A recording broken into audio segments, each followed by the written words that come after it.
Hi, I just wanted to come on here and have a conversation to the Divine Feminines about not interfering with the Divine Masculines process.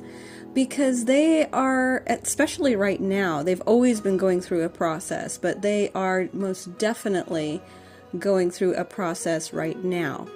We are on a 2-year timeline for divine masculines at the moment. The divine is really working with them at the moment. I did do a video that I will link down below in the description box on this 2-year timeline. And what I want to talk about here today is to stop interfering with the divine masculine's process. They have got to do this on their own. We are having massive solar flares, right? We're having these great solar storms. And this is so on point with what I was saying. And this 2-year timeline, boom, Aries season came in so hot. We had those powerful solar and lunar eclipses. And then we've had these solar flare storms, right? And we've had these auroras. This is solar energy. This is masculine energy. I'm telling you, it's coming in hot. So the divine is working very closely with them. And we're also in the quickening, right? So once Pluto went into the sign of Aquarius, this was the quickening. And I speak about this more in that other video that you can reference if you'd like to. But basically, again, the message here is do not interfere with their process. You just think of them as they're going on a long journey, and just to leave them alone.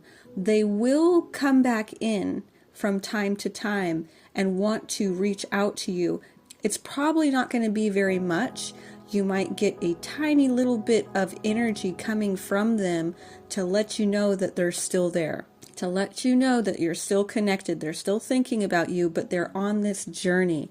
They're on this incredible journey of stepping into their divine masculine. Okay, and I also did another video about what to do when the divine masculine awakens, which is what they're doing collectively right now. It's really incredible.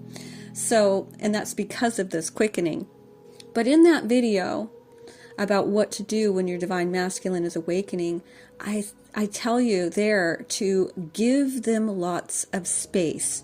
They need lots of space to expand, okay?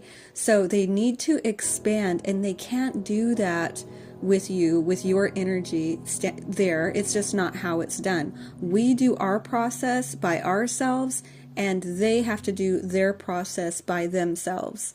And even though we may have reached out to them at times, or they may have reached out to us at times, just to have that little bit of connection there to keep it going, because it's just also a part of the journey to be magnetized back to each other.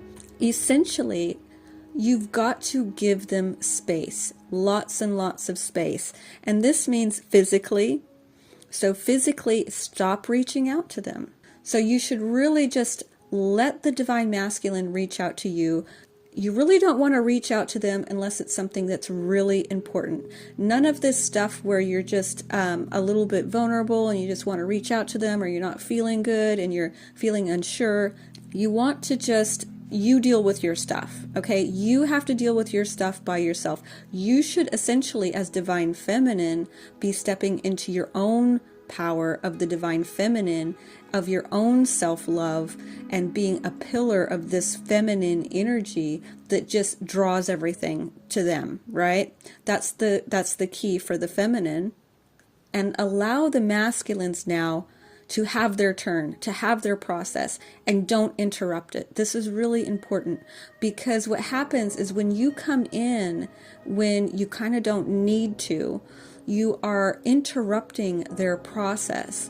And really what's happening somewhat is the fact that masculines need absence in order to really fall in love, to really appreciate the feminine. Now, feminines are opposite, right? So we have polar opposite energy. It's when a feminine is in the presence of the masculine that they're physically there together. kissing and all sorts of things physically, right? That's when the feminines are falling in love, is with that physicality, when they're right there in their presence. They're literally falling in love in those moments. The masculines are not, because they are the opposite. So what they do and what they need to fall in love is to have some separation. They need some space. They are of the mind. They need to start thinking about you. They need to start missing you. That's how they know that they love you. They know they love you because they're thinking about you all the time. They're missing you. And when you allow them to just have their space and to have that reflection time without interrupting it and becoming needy and pushing forward, which is masculine energy, which is obviously going to repel. That's going to repel, because what's happening is you've got two masculine energies now. You're not in your feminine energy, you're in the masculine, and two masculines are going to repel each other. So the best thing to do is, if the masculine goes off, you let them go and do whatever they've got to do, and trust that if they're really your twin flame, that they're going to come back, right? So this is really important. Let them have their space. Give them as much space as they need. And not only is this just about the masculine feminine energies here, but it's also about them stepping into their power. This is so cosmic. It's so much bigger than just attraction, right? Attraction is definitely a part of this, and so it's important to understand the psychology behind it, but it is so much more than that as well, because what we're dealing with is us stepping into our divinity, and we can only really do this with our twin flame on this type of scale, on this type of level, because they are truly like a lock and a key. The energies match perfectly, and you truly become a divine pair, because you are married energetically to your twin. You complement each other on every level, and you also, with your twin, can create that third energy, which you don't do with any other type of soulmate situation. This is so important. Don't interfere with their process.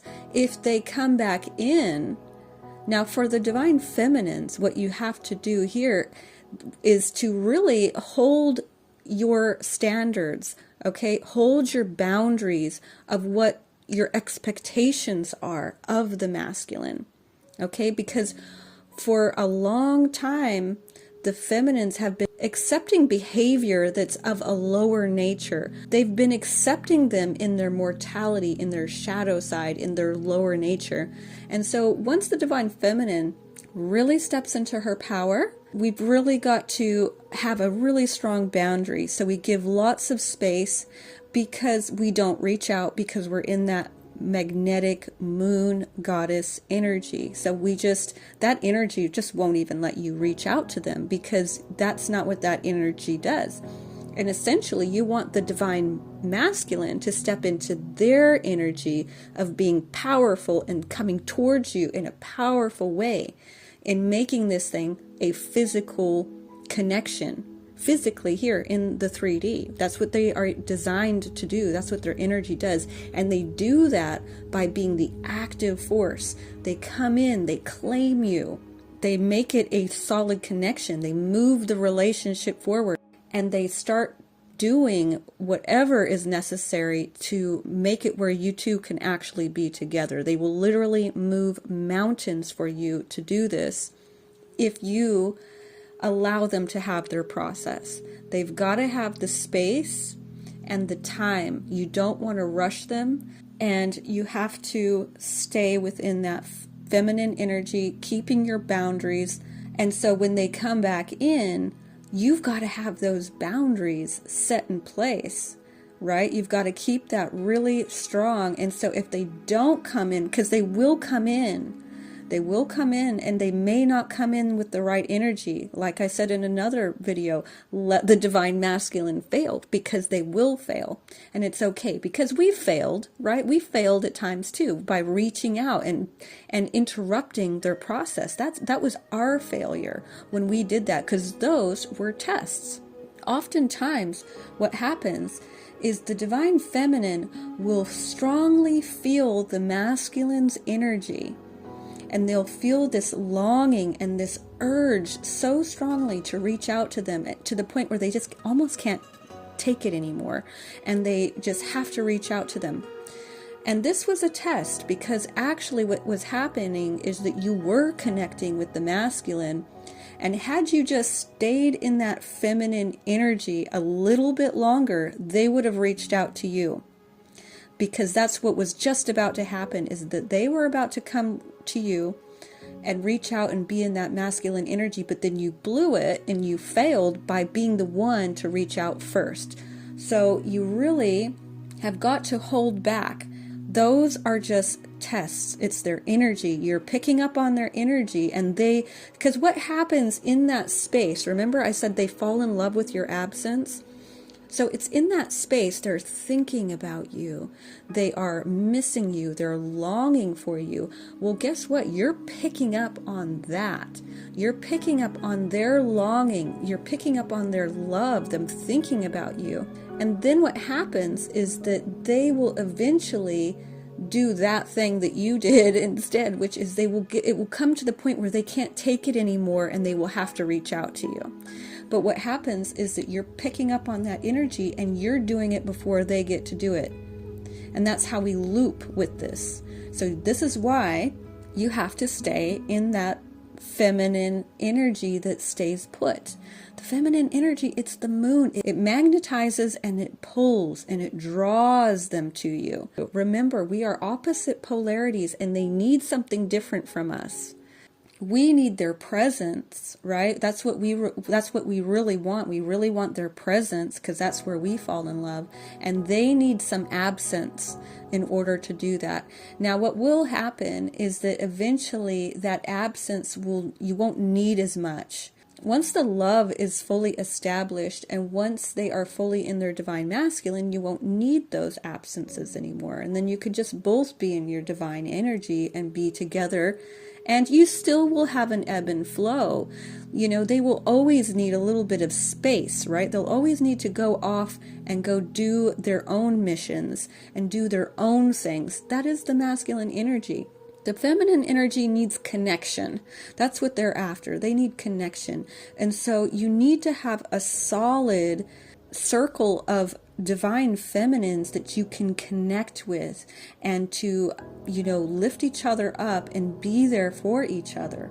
This is what the feminines are meant to be doing. And those masculines, they need to be able to go off and think, right? They're the thinkers. And so let them go do that. Let them go do their own missions. Don't be afraid of that.